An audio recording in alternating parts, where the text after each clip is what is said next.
E aí a gente chega ao ponto de olhar para pessoas. Eu vi um caso de um influenciador digital que disse que não segue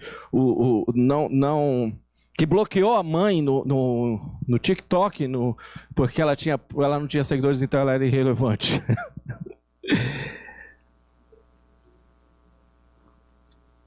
Então, nós criamos um padrão do que nós achamos que é relevante. Nós dizemos, se você não atinge o meu padrão, não importa se você é meu pai, não importa se você é minha mãe, não importa se você é meu avô ou avó, não importa se você é o meu chefe, não importa se você é o meu líder, não importa o que você faz. Então, se você não se encaixa no nosso padrão de relevância, eu não vou seguir você, mas mais do que isso, eu não vou te ouvir. Então, o que nós estamos fazendo hoje? Nós estamos rompendo com a história, nós estamos dizendo que a história não existiu, nós criamos uma história segundo a nossa imaginação que fosse mais agradável ao meu próprio ouvido, ao meu próprio coração, que vai satisfazer os meus sentimentos, e é essa história que eu quero contar, e o resto eu anulo, o resto nunca aconteceu e nem vai acontecer. E nós temos grupos de líderes que são narcisistas o suficiente para validar esse tipo de pensamento.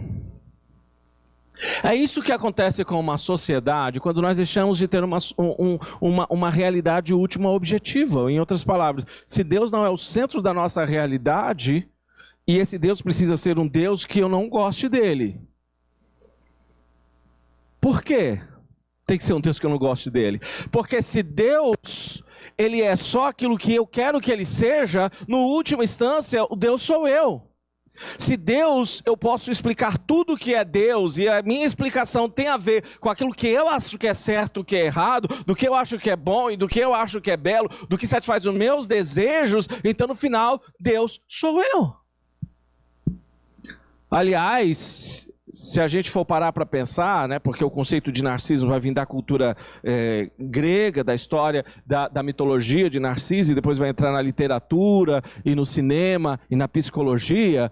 Mas nas escrituras, narcisismo ele tem uma origem mais interessante, mais antiga ainda. A gente podia chamar narcisismo de síndrome de Satanás, ou síndrome de Lúcifer. Basicamente, a história bíblica sobre a origem de Satanás é esse anjo nos céus que está ali conduzindo a adoração a Deus, e um dia ele percebe que a voz dele é tão linda, que as palavras dele são tão lindas, e que ele é tão maravilhoso, que ele diz, eu merecia ter um trono acima do trono de Deus. Eu vou construir meu trono lá no alto e todo mundo vai ver como eu sou melhor, como eu sou mais belo, como eu sou mais inteligente, como eu sou mais maravilhoso do que o próprio Deus. Ele foi tão eficiente nesse seu discurso que a Bíblia fala que quando ele foi condenado, ele leva consigo 1/3 dos anjos dos céus.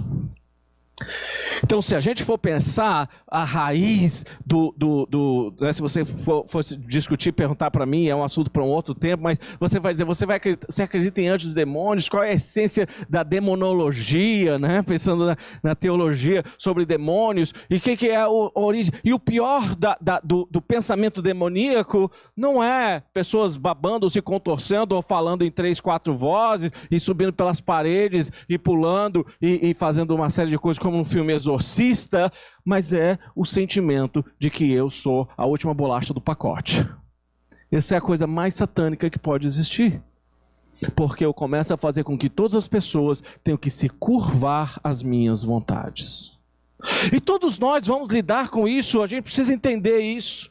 Quando nós somos crianças, vão entrar na adolescência, é muito tentador de um jeito ou do outro. Ou alguns, dependem da sua personalidade, vai usar mais o charme, outros, né, vão usar mais o seu desempenho de ser bom em tudo que faz, outros vão usar a força mesmo e vão querer gritar e impor a sua vontade, mas no final, no fundo do coração, todos nós estamos querendo uma última coisa, é que eu seja o centro das atenções. É que eu seja o centro dos aplausos.